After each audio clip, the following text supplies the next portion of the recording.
Saya belum melihat, terutama ini loh, fungsinya TK untuk menjaga kedekatan umat Islam dengan PDIP itu, tokoh-tokoh Islam dengan PDIP itu seperti TK tuh rasanya belum ada, Pak. Hasto itu kan termasuk yang dibesarkan Taufik juga. Mantap juga. Tapi Hasto bukannya lebih tukang pukul ya enggak? Enggak. Hasto itu pemikir doktor itu. Buat saya, di mata saya, Taufik ikut mengorganisir, melaksanakan, mengendalikan partai, itu ada pada Hasto. Gitu loh. Boleh dikatakan kan dia banyak mengambil peran.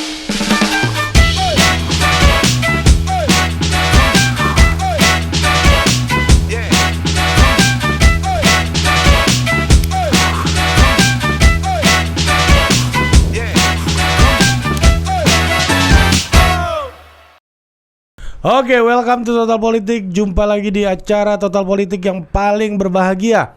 Iya. Dan yang paling benar-benar menghadirkan rasa saudara-saudara. Itu udah nggak tahu mau ngomong apa lagi. Yang betul rasa patriotisme dan nasionalisme. rasa keindonesiaan dan tahu akar dari mana akar. Menyala-nyala like a burning fire. Kasih dulu Bung Karno dikit dong. Lonceng kematian imperialisme telah berbunyi. It's ring menggelegar artinya saudara-saudara. Yang itu apa? Nasyong Long Parlong apa? Masuk aja sih tangan apa? Jadi Ekstolopasi. de l'exploitation de l'homme par l'homme, de l'exploitation nation par nation. Nah, tisu ambilkan tisu. Ini ganggu pidato gua aja nih. Sita nih. Iya kan? Dan di program yang paling membahagiakan untuk kita semua dan penggemarnya banyak. Hei, engkau, jikalau engkau mengaku daripada anaknya Bung Karno tidak mau punya anak yang tidak kiri. Berarti kalau dulu ikut gerakan mahasiswa Bung Karno tuh berarti arah kiri dong. Ya, kirinya Bung Karno, ya kan? Iya. Enggak. Kiri ya? Kiri dalam lah kalau kirinya bukan kiri luar. Dan kita sudah bersama di program Ngaso with Bambang Harimurti and Friends. Yeah. Nah, sekarang kita sudah bersama Opung Panda Nababan. Yeah. Tidak hanya friendsnya Bambang Harimurti, tapi friendsnya bangsa Indonesia dan friendsnya Bu Mega. dan Pak Taufik punya friend. Pak Taufik pu friend. Mana, Bung? Bung, katanya ada satu testimoni dari BHM tadi membuka obrolan kita ketika makan bakso. Aku ini bulan puasa gini rindu sama sosok Taufik Kemas katanya. Gimana BHM coba? BHM. Iya, saya ngebayangin kalau beliau masih hidup pasti kita udah ketemuan di bukbernya ini ya. Dan dia kan orangnya sangat hangat dan sangat apa ya? Pasti narsum utama kita nggak hanya Opung tapi Pak Taufik juga nih. Iya. dia pasti almarhum bisa cerita kenakalan Opung saat tahanan dulu. Opung nggak bisa bergerak bebas Opung kalau masih ada. Apa Pung? Gimana Pung? Apa yang menyebabkan dan bisa menjelaskan Pak Taufik itu bisa deket dengan Eki dan Eka sama baiknya gitu. Soski dan Soska, Naka dan Naki. Bapaknya itu Masyumi. Bapaknya Taufik gitu loh. Tapi tentara. Dan kemudian ibunya juga aktivis juga. Berarti akarnya dari laskar Hizbullah ini ya Bung ya? Iya, bukan laskar Hizbullah. Iya, dekat sekali. Laskar. Nah, dan kemudian bisa menerima anaknya masuk di Palembang itu GMNI. Gerakan mahasiswa bukannya tidak ada AMI, ada. Tapi dia GMNI gitu loh. Walaupun orang tuanya Masyumi. Iya, itu menarik gitu yang itu. Dari awal akarnya dia sudah punya karakter. Pak TK ini kan Minang kan leluhurnya Bung ya. Palembang, ibunya Minang. Iya, kan dapat dari ibu sama kayak Bu Mega. Iya. Bu Mega ini di Minang diakui juga Bung. Ibunya Minang kan? Bengkulu dong. Bengkulu tapi dari pesisir selatan. Ini agak Sumatera ini kan dulu nation state kan belum kayak sekarang BM. Yang membuat batas-batas ini kan kolonialisme. Dasar orang Belanda nih. Nah, ya kan? Ya nggak Bung? Jadi sebenarnya the real nasionalis religius tuh ya akarnya tuh lebih dekat ke Pak TK ya sebenarnya ya. Iya. Iya, yang Pak SBY bilang kami nasionalis religius. Nah itu sebenarnya Pak TK yang mengejawantahkan nasionalis religius itu sebenarnya Bung, lebih dekat. Iya, dia yang bukan saja mengejawantahkan, mengoperasionalkan gitu loh. Maka kemudian juga waktu di PDI Perjuangan dia kan bikin Bamusi, Badan Musyawarah Islam, yang didirikan oleh tokoh-tokoh NU, tokoh-tokoh Muhammadiyah yang diajak dia. Jadilah itu Bamusi, sayap Islam daripada PDI, gitu loh. Jadi kalau tadi buka bersama dia pakai Bamusi. Dia punya kendaraan-kendaraan. Dewan penyantun dan pembina lah di situ ya, Bung, ya. Pendiri juga kan. Dan ada yang urusan apa namanya, teman kita badannya apa untuk ngaji terus. Ini apa? Aliansi Tasawuf. Aliansi Independen. Tasawuf. Iya, Bang Zulfan ya. Zulfan. Iya. Juga sama itu urusan keislaman kan beliau. Tapi dulu BHM kan katanya deket gitu waktu zaman Ibu Mega presiden ya, Pak Taufik sering diajak keliling dunia juga. Waktu itu kan Pak Taufik kan banyak gambar-gambarnya, videonya bisa membawa ikon-ikon Islam yang dianggap sangat kanan gitu ya. Iya. Itu makan di istana segala macam, duduk sambil ketawa-tawa kayak gitu. BHM apa yang bikin orang bisa, happy itu iya, semuanya. bisa seeklektik itu gitu orangnya. Saya rasa Pak TK tuh kemanusiaannya tinggi ya. Beliau tuh sangat memperhatikan dan orangnya sangat peka terhadap perasaan orang lain. Jadi, dan saya kira dia memperkuat istrinya Megawati ya, karena kalau Ibu Mega kan sebaliknya, dia kan kalau secara sosial agak kaku. Tapi ketika ada TK, urusan-urusan yang bisa timbul akibat kekakuan Bu Mega ini bisa netralisir, dibereskan oleh TK. Walaupun beliau akhirnya tidak berhasil di saat-saat terakhir ketika mencoba mendamaikan Ibu Mega dengan Pak SBY itu kayaknya agak dalam, jadi sampai beliau wafat belum berhasil kelihatannya itu. Emang ada Bung? Ada upaya itu ya dari Pak Taufik? Ada.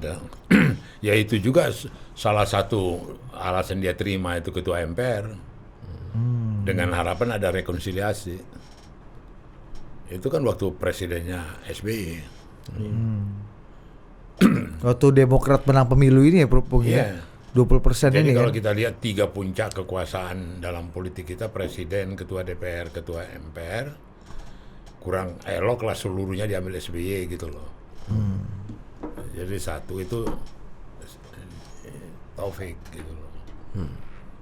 Dan berarti kan sebagai partai oposisi komunikasinya sangat terbuka dengan SBY waktu itu ya Bung ya. Taufiknya. Iya. Iya. Tapi apa yang membuat waktu Pak Taufik itu bisa berhasil kayak begitu komunikasi dengan Pak SBY?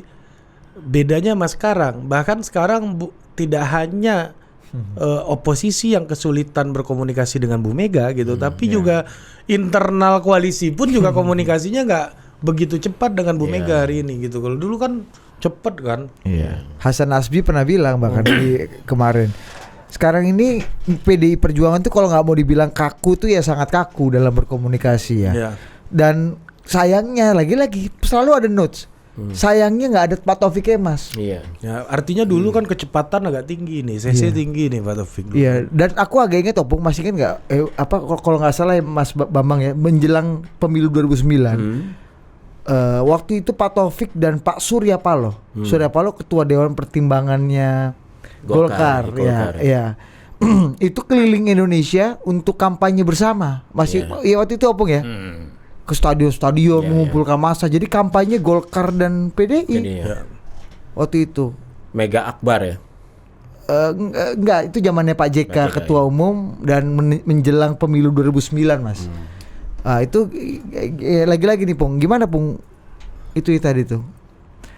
aktor komunikator penting gitu yang menjadi jembatan kemana-mana gitu. Enggak, tadi yang kau katakan sekarang kaku Iya, dengan sekarang agak sulit gitu, nggak seperti zaman Pak TK dan Pak SBY dulu gitu, di mana Pak SBY dan sebagai penguasa dan oposisi itu cepat komunikasinya ya baik lah dibilang kayak gitu. Kalau sekarang kan bahkan internal koalisi Pak Jokowi menurut saya soal pencapresan ini larut-larut sampai sekarang karena orang masih misteri apa maunya Bu Mega. Kalau dulu kan ada jembatannya gitu. Nah, kenapa dulu jembatan itu lebih kokoh ketimbang sekarang gitu? Apa yang membuat saya pikir sama sekali nggak begitu. Nah, coba kasih pembelaan dong. Bukan itu peta yang kulihat, bukan di situ gitu loh. Sekarang itu justru terbalik. Dalam arti kata mereka disibukkan sendiri dengan kegenitannya sendiri gitu loh. Untuk apa Mega campur? Iya dong. Sama itu apa koalisi Indonesia, ya kan? Terus ada kemudian action adegan Prabowo sama Caimin. Terus Caimin setengah-setengah ngancam, ya kan? Kemudian koalisi Indonesia bersatu. Terus tiba-tiba PAN bikin di Jawa Tengah Ganjar. Kalau lihat dalam play politik itu ada kegenitan. Ada action yang kemudian Mega coba memahami, gitu loh.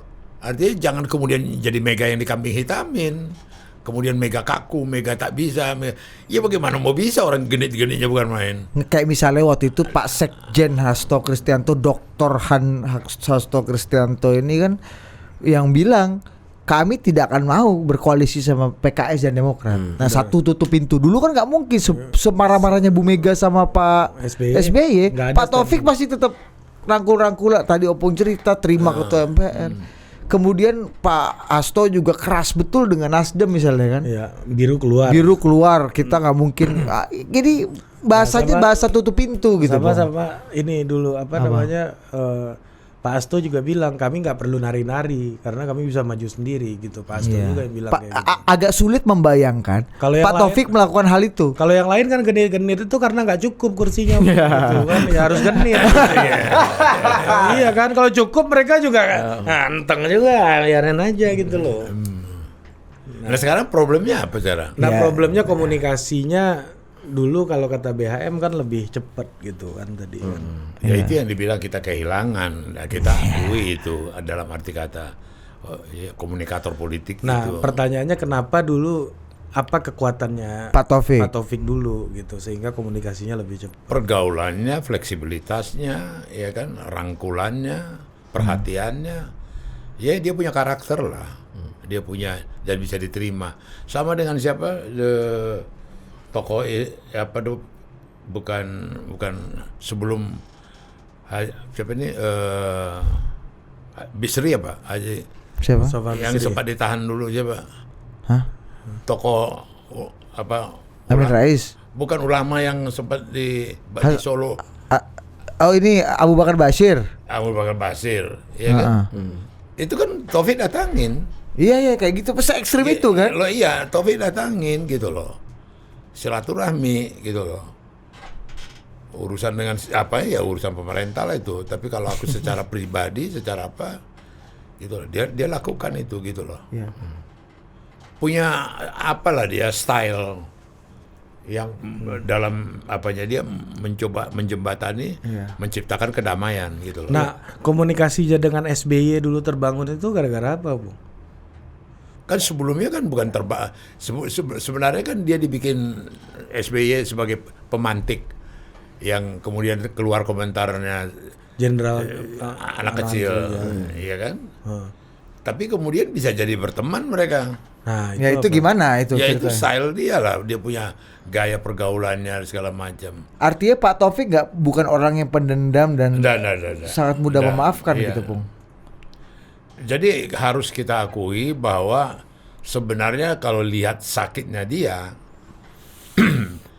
kan 66 kan ditangkap di Palembang, Gemeni, pindah dia 67 ke Jakarta karena bapaknya pindah, ditangkap lagi, itulah ketemu saya. di rumah tahanan militer Budi Utomo. Gitu. Kalau cerita dendam sebenarnya dendam, cerita sakit hati gitu loh. Nggak bisa sekolah lagi, nggak bisa apa lagi, nggak macam-macam. Tetapi dia tidak tenggelam di situ, gitu loh. Dia nggak tenggelam di situ. Kalau waktu di tahanan dia masih marah-marah. Iya, kadang-kadang marah, ya ngamuk, apa, ya inilah meledak, kesel. Oh, Pak Taufik suka marah-marah BHM. Ya itu katanya waktu di tahanan. Adalah marah-marah. Ya. Kalau lagi marah dia mukanya jelek juga gitu. Temperamennya tinggi dia. Iya. Temperamen apanya dia. Tapi cepat baik juga. Ya itu yang bilang. Dan banyak orang yang berhasil dia yakinkan untuk bergabung ke PDI kan waktu itu Iya. BHM ya. Oh iya. Terutama di kalangan aktivis kayak Anak PRD Iya, Budiman, Mas Budiman ya kan Pak TK kan? Iya. Oh, itu ya? Iya, Pak TK. Ya, oke. Nah, BHM ada cerita nggak BHM soal bagaimana eklektiknya Pak Taufik ini? Saya pernah lihat satu video seorang Habib yang waktu itu Habib yang apa nggak bisa lihat itu siapa BHM yang agak keras juga dulu Iya. zaman 2001 2002 tuh. Habib siapa ya? Ya itulah BHM masih ingat kan waktu Iya, itu kan? iya. Itu juga bisa gandeng-gandengan sama Pak Taufik, ketawa renyah gitu kayak dia ketawa dengan Gus Dur gitu BHM. Iya. BHM dari dekatnya ada cerita-cerita gitu nggak BHM? Iya enggak, kalau saya lihat, saya pernah mau ketemu Bu Mega ya di Kebagusan masih. Lalu saya ingat di depan situ ada orang dari kampung kayaknya, dari desa mana kayaknya, dia jual kambingnya atau apa untuk datang ke Jakarta untuk ketemu Ibu Mega. Tapi Ibu Mega sedang istirahat, ya dia kan sibuk sekali, capek gitu, sedang apa, dia nunggu aja di depan. Itu yang kemudian membuat orang itu menjadi nyaman ya Pak Taufik Kimas. Dia yang kemudian apa, melayani mengapa-apa gitu loh. Kebayanglah kalau nggak ada Pak Taufik Kimas, gimana nasibnya orang yang sudah menjual barang-barang di kampungnya itu untuk ketemu Ibu Mega gitu. Datang, tapi ya Pak Taufik Kimas itu yang membuat itu orang itu merasa diwongke lah. Iya. Dan tapi itu memang kekuatannya ya. Jadi semua apa, kayaknya Pak almarhum itu maunya kalau berantem itu karena benar-benar masalah yang prinsipil, bukan karena soal-soal ketersinggungan atau apa gitu loh. Iya. Ada cerita juga banyak yang cerita tuh soal Rolexnya Pak Taufik ini ya. Iya. Iya Bang ya. Apa ya? Iya. Oh, jam tangan dia Hobi jam tangan dan suka bagi-bagi juga ya. Iya. Paling enggak ada 4 orang yang pernah kita ketemu yang mengaku pernah dikasih Rolex sama Pak Taufik ya. Salah satunya Bang Miing. Iya Bang Miing kasih 2. Beliin sepatu juga. jahitin jas. Jahitin jas itu yang pernah mengaku Bang Rizal apa Pak Mahfud ya? Gak inget gue. Iya pokoknya Pak Mahfud MD kayaknya. Yang jelas itu kalau tugas-tugas keluar itu ya para pas pampres itu paling seneng lah, karena Pak almarhum tuh yang nyanguin tuh satu-satu. Ya nggak Bang Kanda ya? Iya. Royal ya. $100 gitu. Lumayan. Tapi BHM lihat di tengah kebersyukuran lah PDI punya jembatan seperti Pak Taufik gitu ya. Tapi apa yang ada nggak sisi lemahnya juga yang dengan persona Pak Taufik yang seperti itu membuat PDI jadi seperti ini gitu misalnya, ada nggak BHM? Ya karena Pak Taufik kan maksudnya kan 2099 menang pemilu, 2004 tiba-tiba anjlok suaranya, Bu Mega kalah presiden dan kemudian juga 10 tahun oposisi. BHM lihatnya? Saya lihat dengan kebangkitan PDIP dengan Pak TK itu membuat PDIP tidak jatuh dalam perangkap Islamfobik. Karena kalau tidak, pada saat ketika PDIP ya perjuangan ini bangun kembali, ini kan banyak menarik juga korban-korban dari keluarga PKI dan sebagainya ya. Mereka kan punya dendam yang besar, terutama terhadap Islam gitu loh. Karena ya bagi sebagian dari mereka itu kan korban dari NU ya, Banser lah dulu ya, dan sebagainya. Tapi Pak TK bisa menetralisir itu gitu loh. Dan buat saya bangsa ini beruntung lah, sebab kalau enggak tuh PDIP itu bisa jatuh ke ekstrim yang bisa masuk kategori Islamofobi gitu. Ya, tapi berkat Pak TK nggak jadilah masuk ke wilayah itu. Dan itu mungkin lahir karena Pak TK sendiri kan dari generasi yang belajar sejarah yang belum lama, bahwa jangan salah loh, aliran yang disebut Partai Komunis di Indonesia itu sebetulnya kan lahirnya dari Islam juga, dari Sarekat Islam Merah kan. Karena sebetulnya antara ideologi Islam dengan komunis itu kalau dasar utamanya adalah keadilan sosial, sebetulnya dari sisi itu banyak kesamaannya, dan itu sebabnya Sarekat Islam itu menjadi lahan subur untuk lahirnya ideologi komunis gitu loh. Jadi kenapa kalau punya kesamaan keadilan sosial harus berkelahi sebetulnya. Kira-kira kalau Pak Taufik masih hidup, Pak Taufik akan sama kerasnya nggak menolak Israel datang ke Indonesia seperti Ganjar dan Koster dan Sekjen Hasto menolak datangnya Israel ke Indonesia? Kalau saya rasa kalau almarhum masih hidup, mungkin yang akan mengumumkan bahwa Palestina mendukung Israel bermain di Indonesia itu dubes Palestina yang akan mengumumkan, bukan Costner melarang atau Jenny melarang. Koster, Mas. Ya, Koster, sorry. Costner tuh Kevin Costner, ya kan? Koster atau Ganjar ya. Tapi kalau dubes Palestina yang mengumumkan dalam konferensi pers, kami baru ketemu presiden kan, kami Palestina mendukung U20 di Indonesia, dan karena bahkan ajang ini akan dimanfaatkan untuk perjuangan Palestina. Nah kalau udah dubes Palestina yang ngomong gitu, siapa yang mau protes ya kan? Masa lebih Palestina dari dubes Palestina? Apa hubungannya sama Pak Taufik? Nah, Pak Taufik itu orang yang bisa melihat cara-cara seperti ini, dan akan bisa melobi dubes Palestina untuk bikin semacam deal lah. Mungkin dealnya itu saya ngebayangin aja kalau ingat Pak Taufik, udah nanti dalam pertandingan dipasang itu spanduk besar-besar mendukung Palestina. Jadi ke seluruh dunia itu kan iklan gratis tuh. Ya kan? Dan itu kan menguntungkan perjuangan Palestina gitu. Jadi kalau Pak Taufik itu ada ide-ide seperti itu gitu. Jadi, tidak harus benturan gitu. Iya, nggak zero sum game ya. Iya, win-win lah. Selalu beliau cari win-win ya kan. Itu khasnya Pak Taufik tuh. Khasnya negosiator tuh ya. Bukan win-lose lah. Win-win gitu. Kalau Bu Mega tuh untuk hal-hal yang kayak gitu mungkin bisa keras ya. Kalau Bu Mega itu kekuatannya justru dia makin ditekan, prinsipnya makin keluar tanduknya. Jadi kombinasi dua itu bagus menurut saya. Untuk hal prinsipil ada Ibu Mega, tapi untuk hal prinsipil diselesaikan oleh almarhum TK lah. Kira-kira. Soal duniawi ini Pak TK lah yang bisa. Metode, soal cara, soal strategi itu. Tapi soal prinsip dijaga lah oleh Ibu Mega itu. Nah, ini kita minta tanggapan Pung. Jadi kita Pung, ini dimundurin dikit.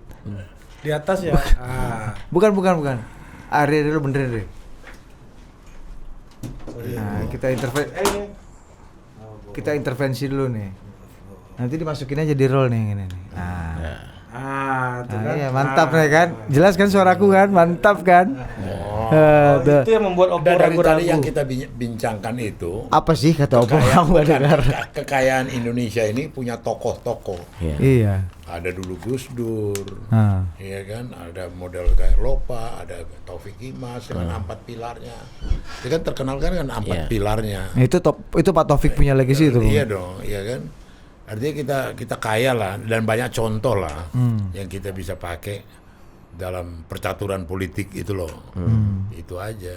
Itu soal Israel nggak mau komentar, Bang? Apa? Yang tadi BHM ngomong. Udah liwat lah. Nah, kita balik. Sebelum pindah ke topik lain nih, ke topik asal. Ya, ini topik basa-basi dulu. Basa-basi dulu ya, 25. Nah, ini saya mau lempar ke Opung lagi nih, Pung. Jadi kalau dilihat dulu kan Opung merasakan betul gimana sulitnya berjuang di masa Orde Baru ini bersama Bu Mega, bersama Pak Taufik gitu ya. Nah, ada nggak sih orang-orang yang dulunya itu bareng, sekarang pas setelah reformasi malah berseberangan gitu sama Opung di dalam garis perjuangannya gitu. Kalau dari segi PD Perjuangan hampir nggak ada. Hampir nggak ada sampai sekarang tuh kalau lihat Hampir ya. nggak ada gitu loh. Artinya ada kemudian pengkhianat sebagainya atau apa dalam perjalanan. Dalam perjalanan dulu ada yang kemudian menyimpang ya Laksamana Soekardi, Arifin Panegoro. Nah itu gimana? Artinya kan mereka keluar dari PDI gitu loh. Keluar dari PDI, mereka mencoba membuat partai, tapi kemudian partainya mati sendiri. Eros Jarot juga ya. Iya, jadi beda kuliah yang keluar dari Golkar sama keluar dari PDI. Kalau dari Golkar itu berkembang biak, Gerindra, Hanura, Nasdem. Kalau kita keluar mati, gitu loh. Dimiati Hartono tuh juga bikin ya Pak Pung ya. Dulu dia sama Laksamana, Dimiati Hartono. Yakob Tobing? Dia malah pindah dari Golkar ke PDI. Oh. Itu beda gitu loh. Jadi itu kekhasannya itu. Kenapa bisa gitu sih Opung? Karakter sama tipenya, sistemnya, apapun cerita kepemimpinan Mega ini punya pengaruh. Iya. Kemudian juga peran daripada Taufik sangat berpengaruh gitu loh. Jadi ada satu keunikan tersendiri. Jadi waktu misalnya aku masih saksi waktu itu di Teguh Umar makan siang, Laksamana ngomong, ada Arifin Panegoro, Mbak, boleh juga ada pergantian ketua umum ya, gitu. Oh ya, kata Mega. Oh, saya juga berminat, kata dia. Didengar Taufik. Wah ini daripada tambah lebih besar ini ya udah. Diamputasi. Oh, ya amputasi. Oh, jadi yang mengaku berminat itu Pak Laks. Sama Arifin. Tapi hebatnya minta kasihin langsungnya ke Bu Mega ya. Iya. Maksudnya minta izinnya ke Bu Mega. Iya, karena akrab itu, karena merasa dekat gitu loh. Ini Laks ini kan terus terang aja dalam bukuku kan kutulis itu bagaimana dia rendezvous berdua dengan tokoh-tokoh politik, diizinkan Taufik. Kami nunggu sampai jam 10 malam, 11 malam.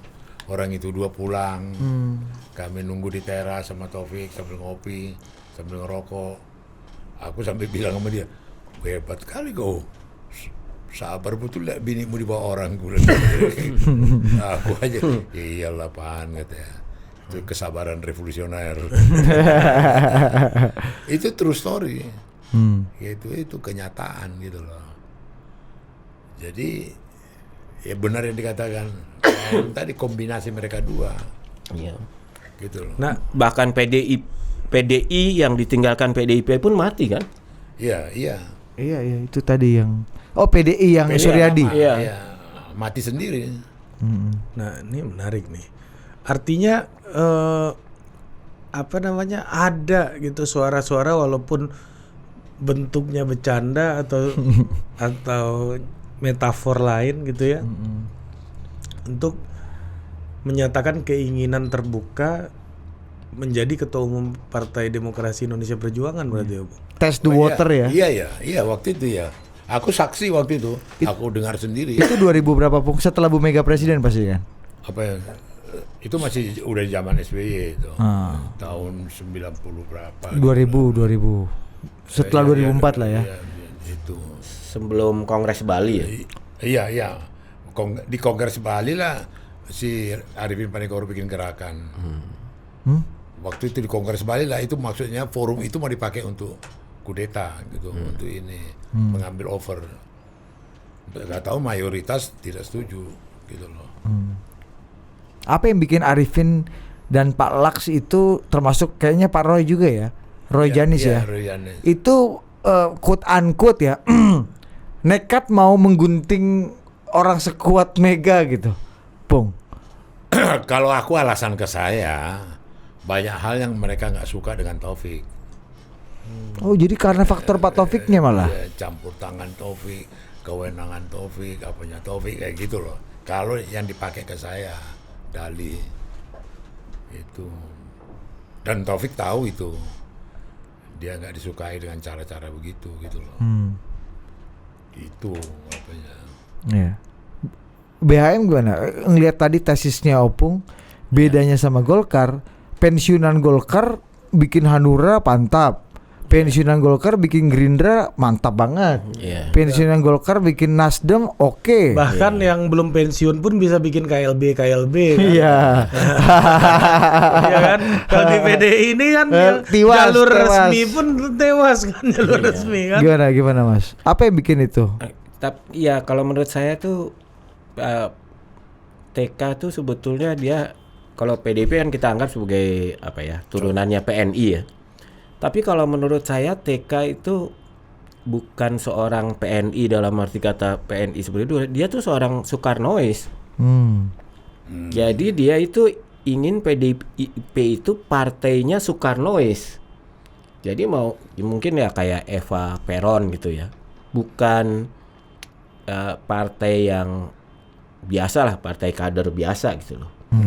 Ya, dan ya karena itu dia menganggap ya itu harus tetap ada di terahnya Soekarno. Itu justru menjadi basis kekuatan. Bagi orang-orang yang ingin PDIP menjadi partai yang modern, partai kader biasa, ya ini pasti sesuatu yang dianggap negatif.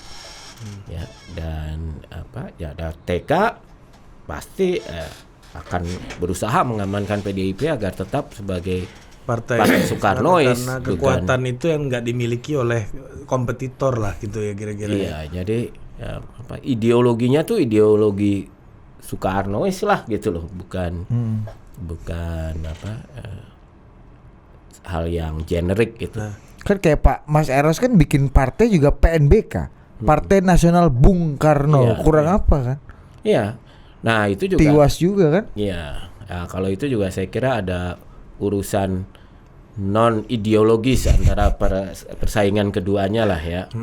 Ya saya kira Bang Panda lebih tahu soal itu. Dilempar bola panas ini bos. Dan itu saya kira itu di Eros saya kira digunting di Kongres Semarang ya, Bang Panda ya. Jadi dan saya kira waktu itu juga Eros mungkin merasa bahwa dia sudah dapat restu Bu Mega untuk jadi ketua umum lah kira-kira gitu. Oh iya. Ya, begitu dia mau, dan itu akan dilakukan di Kongres Semarang. Nah itu sampai di sampai informasi itu ke Pak TK ya digunting lah itu. Selesai, Eros selesai di Kongres Semarang. Iya kan kira-kira. Betul Bung. Ya udah itu ceritanya. Kasih lu minum dulu. Obong, ini terakhir di sesi ini nih. Iya. Kan ini oke lah, orang yang ternyata melakukan upaya untuk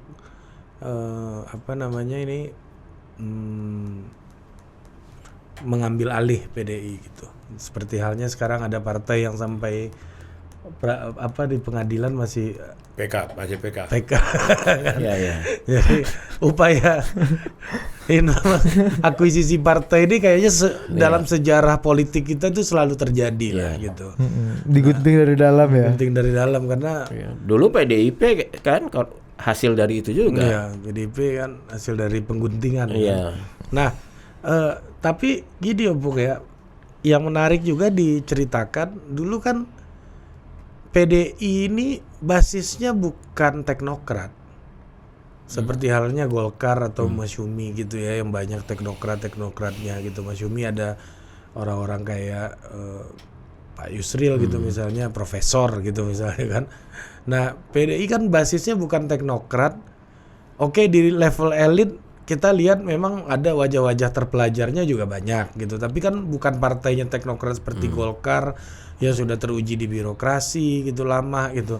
Nah, ketika 99 ini kan agak mengejutkan dapat 33% gitu. Nah, gimana sih waktu itu kekagokan merunning negara ini ada nggak gitu? Karena kulturnya bukan kultur yang sangat protokoler gitu, tertib dalam hal administrasi ya. Tapi apalagi mewarisi Golkar dan Harto yang sangat ini ya, teknokrat ya. Teknokrat gitu kan ya kita tahu misalnya kalau di daerah-daerah kan banyak yang dari misalnya tokoh masyarakat, tokoh pemuda yang jadi kader PDI atau ya kalau nggak disebut preman ya tokoh pemuda lah. Iya.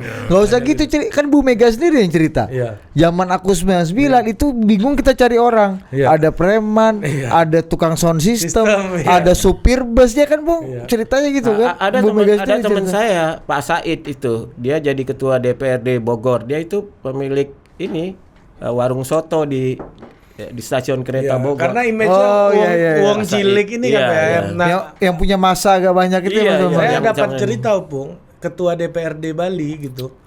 Di Bali lah salah satu kabupaten gitu. Lagi sidang gitu dapat telepon.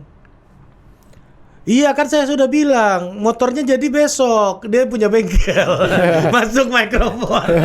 Itu tahun 99 kan ada. Gimana sih menghadapi perubahan dari wong cilik jadi elit baru gitu di Indonesia waktu itu? Kalau Opung udah elit dari dulu kan.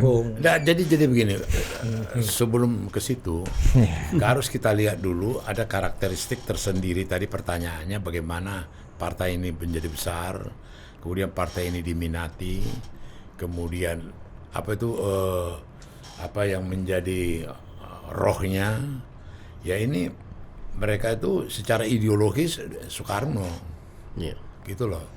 Mereka Soekarnois gitu loh, dengan pemahaman nasionalisme, dengan pemahaman Pancasila, kebinekaan dan sebagainya.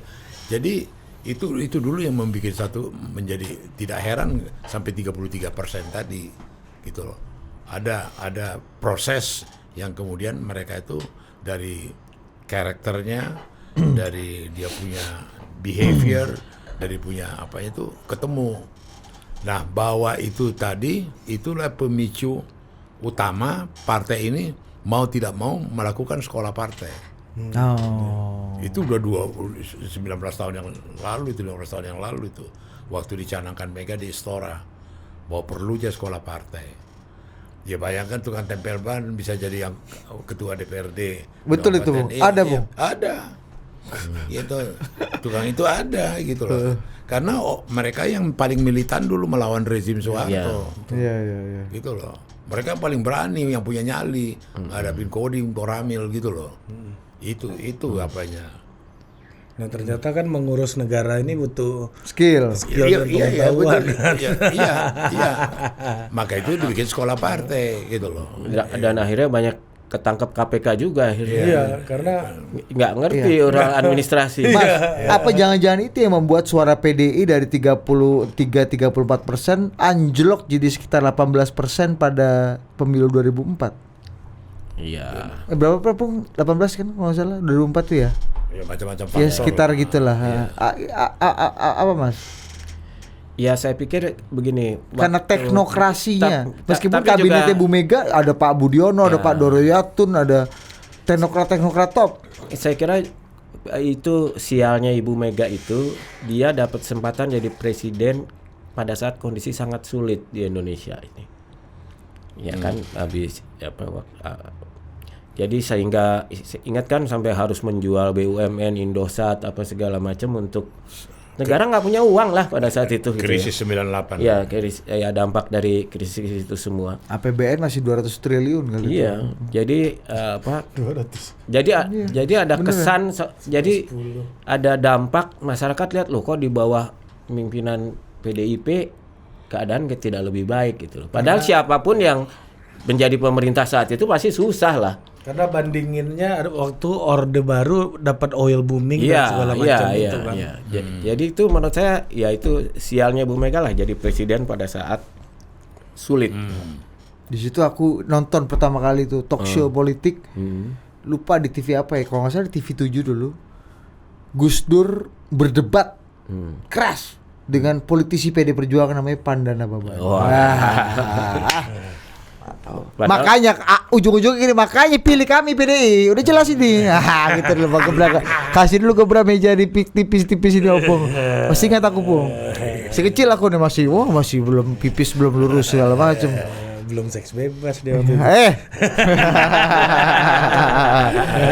Oke, terima. Jadi ini ya kesimpulannya kayak gitu. Ada apa kesimpulan perjalanan kesimpulan perjalanan PDI menjelang 2024 Iya, ini? benang merah Pak Taufik PDI dan menuju 2024. Apa yang ketaufikan, apa yang paling dibutuhkan sama Ganjar Pranowo, sama Puan Maharani, sama Hasto Kristianto, Megawati Soekarno Putri juga. Julpan Lindan. Gaya-gaya Taufik itu banyak dianuti, banyak dipraktekkan, banyak digunakan.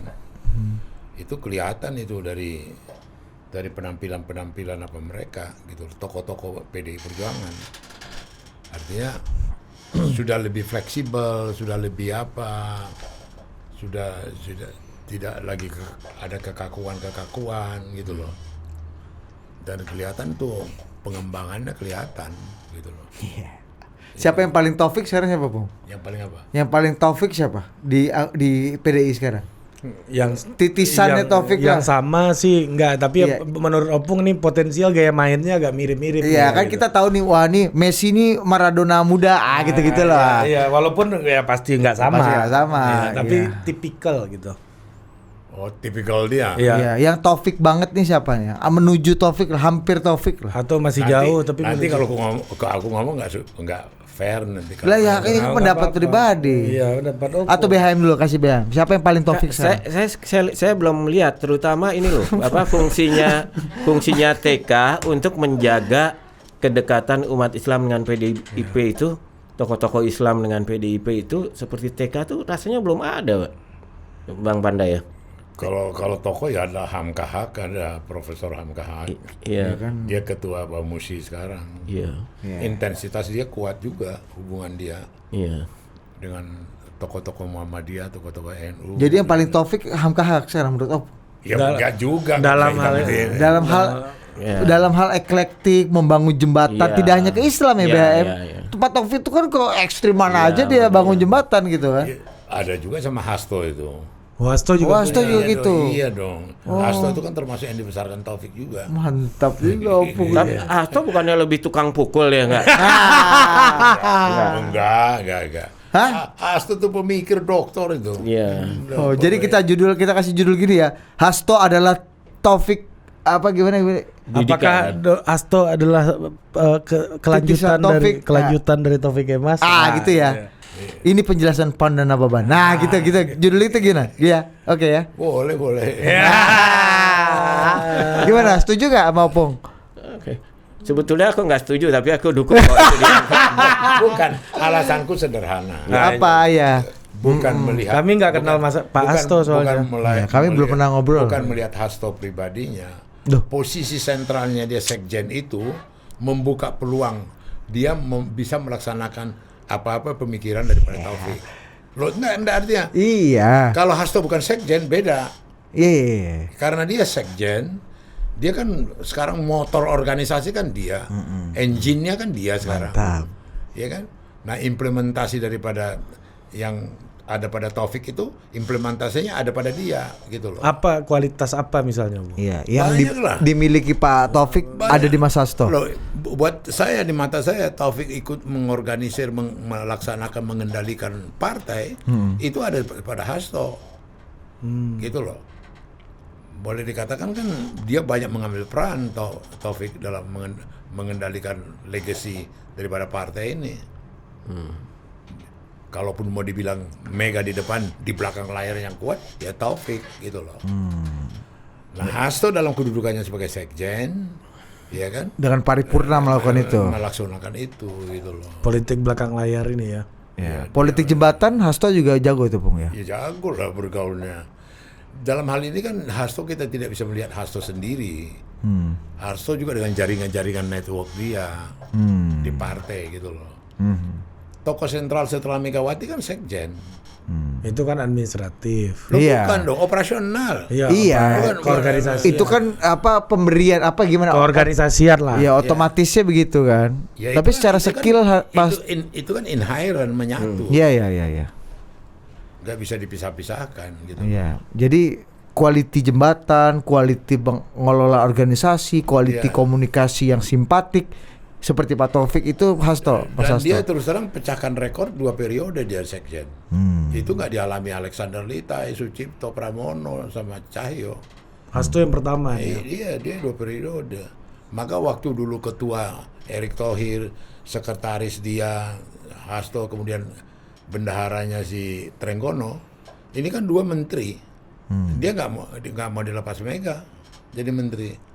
3 kan menterinya tim kampanye besar itu. TKN. Ya, PKN. Oh, Erick Thohir ikut dulu. Ketua TKN, Oh. ketua TKN. Kan dia ketua. Trenggono Bendahara, sekretaris Mas Hasto. 2 menteri, 1 enggak. Karena Bu Mega nggak mau lepas. Tapi intinya kalau kata Opung nih BHM, quality Pak Taufik dalam mengorganisasi, membangun jembatan komunikasi, Iya. Kalau itu adalah ya, titisannya dari Mas Hasto. Dr. Hasto. kalau menurut saya kalau Hasto itu selama ini yang kader dan melengkapi peran Pak TK, saya setuju. Tapi kalau dalam bahasa pakar-pakar Indonesianis, TK itu solidarity makers yang kuat, ya. Ya. Sedangkan Hasto tuh administratur, jadi lebih mirip kayak Hatta gitu loh. Kan terkesan kaku, tapi tertib administrasi dan ini segala macam. Sebagai solidarity Jadi maker sebagai gimana? melengkapi solidarity maker tuh biasanya administrasinya kacau. Iya kan? Pak Taufik kacau tuh administrasi. Oh, kacau dia administrasi. Tapi karena harus ada administrator yang kuat. Pada saat itu Hasto menjalankan tugas dengan baik. Sekarang yang saya belum melihat gantinya Pak TK di PDIP itu sebagai solidarity maker. Ya itu yang belum KW2, terasa. KW3-nya juga nggak ada menurut BHM. belum kelihatan ya. Saya tadinya berharap mungkin putrinya Mbak Puan bisa gitu, tapi walaupun sebetulnya bakat-bakat keramahannya dan sebagainya punya, tapi mungkin pengalamannya jauh ya. Mas Pram? Mungkin tidak pernah semenderita Pak Taufik itu loh. Jadi kan kadang-kadang penderitaan itu mengasah orang untuk menjadi lebih baik ya. Mas Pram enggak? Mas Pram kan nyaman juga kayak semua orang sama beliau. Mas Pram tuh saya lihat dia tuh dulu orang yang paling pandai menjaga di tengah-tengah antara Ibu Mega dengan Pak Taufik ya. Dan dia tahu bahwa dia akan berperan dengan baik kalau dia tidak banyak ngomong. Dan sekarang posisi itu kan diberikan pada Pak Pram untuk menjadi jembatan antara Pak Jokowi dengan Ibu Mega. Karena itu kita juga nggak pernah dengar Pak Pram ngomong kan. Karena dia merasa untuk menjalankan tugas menjembatani Ibu Mega dan Pak Jokowi dengan efektif, dia nggak boleh banyak ngomong. Tapi dia sudah menjalankan tugas itu dengan cukup baik kayaknya ya Pak Panda ya. Paling nggak dua-duanya nggak komplain lah. Itu ya Bung. Iya. Kayaknya udah jarang ngomong karena banyak yang mau dijembatani juga.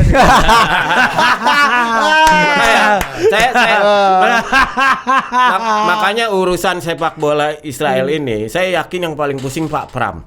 Karena iya. Jembatan. Ya, untuk menjembatani. Dan Pak Pram nggak ngomong sama sekali. Nggak sama sekali. Opung pun juga sama. Opung Pak atas rakau lah BHM gitu kan. BHM Jangan-jangan beliau sedang direkrut oleh Pak Pram hal ini. bantu-bantulah Pak Panda gitu. Karena selama ini Opung kan memang aktif sekali menjadi jembatannya istana ke Teguh Umar. Ya, Begitupun sebaliknya. Kadang-kadang di istana, kadang-kadang. Dari mana kau itu? Kata Adi Pre. Dokter Adi Pre. Oke. Sekarang Sudah. yang paling kasihan kan jadi Pak Ganjar kan.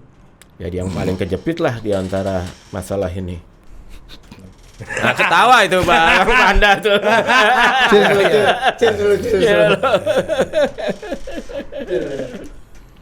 Nah, itu Bang Panda misinya belum selesai kelihatannya. Jadi belum mau ngomong dia. Oke. Kita akhiri di sini saja. Kita nanti kembali ke masalah sejarah. Lumayan juga 49 menit nunggu Opung kepancing nih. Iya. Agak tegar beliau. Sampai jumpa. Adios.